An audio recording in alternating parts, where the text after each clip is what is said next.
বন্ধুসকল, আপোনালোক সকলোৰে হয়তো ফেচবুকত একাউণ্ট আছে, কিন্তু আপোনালোকে জানেনে ফেচবুকৰ একাউণ্টটো কেনেকৈ ডিলিট কৰিব পাৰে?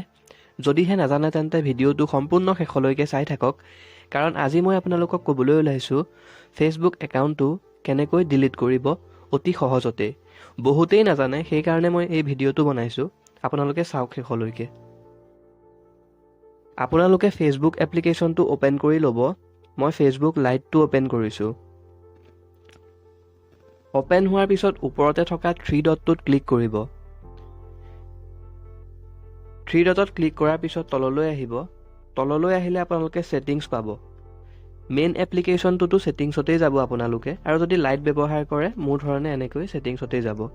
ছেটিংছত ক্লিক কৰাৰ পিছত তললৈ আহিব। তললৈ আহিলে দেখিব একাউণ্ট অ'নাৰশ্বিপ এণ্ড কণ্ট্ৰল, এই অপশ্যনটো একাউণ্ট অ'নাৰশ্বিপ এণ্ড কণ্ট্ৰল। ইয়াত আছে চাওক, manage your data, modify your legacy contact, deactivate or delete your account and more. এই অপশ্যনটোত আপোনালোকে ক্লিক কৰি দিব। মেইন একাউণ্টটোতো এনেকুৱাই ছেইম প্ৰচেছ কৰিব। তাৰপিছত ইয়াত 3টা অপশ্যন পাব।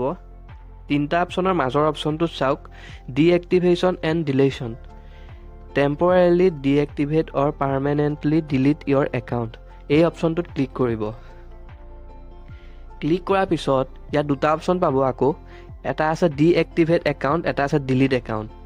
যদি আপোনালোকে একাউণ্টটো ডিএক্টিভেট কৰিব বিচাৰিছে তেন্তেহ'লে প্ৰথম অপশ্যনটোত ক্লিক কৰি ল'ব।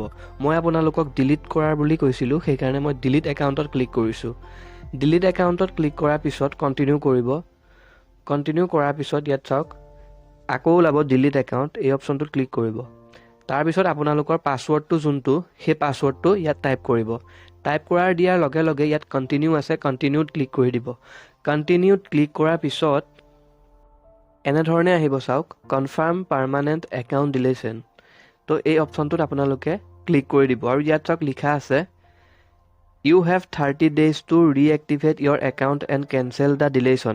আপোনালোকে কেঞ্চেল কৰিব পাৰে এই ডিলেশ্যনটো 30 দিনৰ ভিতৰত। 30 দিনৰ ভিতৰত একাউণ্টটো আকৌ ঘূৰাইও ল'ব পাৰে। আফটাৰ 30 days ইয়াত আছে চাওক, এইখিনি আপোনালোকে পঢ়ি ল'ব। তাৰপিছত ডিলিট একাউণ্ট অপশ্যনটোত ক্লিক কৰি দিব। ডিলিট একাউণ্ট অপশ্যনটোত ক্লিক কৰি দিয়াৰ লগে লগে আপোনালোকৰ একাউণ্টটো ডিলিট হোৱাৰ বাবে গুচি যাব। আৰু 30 দিনৰ ভিতৰত যদি আপোনালোকে বিচাৰে তেতিয়াহ'লে একাউণ্টটো আপোনালোকে ঘূৰাই ল'ব পাৰে। বন্ধুসকল, এনেকৈ আপোনালোকে আপোনালোকৰ ফেচবুক একাউণ্টটো যদি ডিলিট কৰিব বিচাৰিছে এনেধৰণে ডিলিট কৰি দিব পাৰে।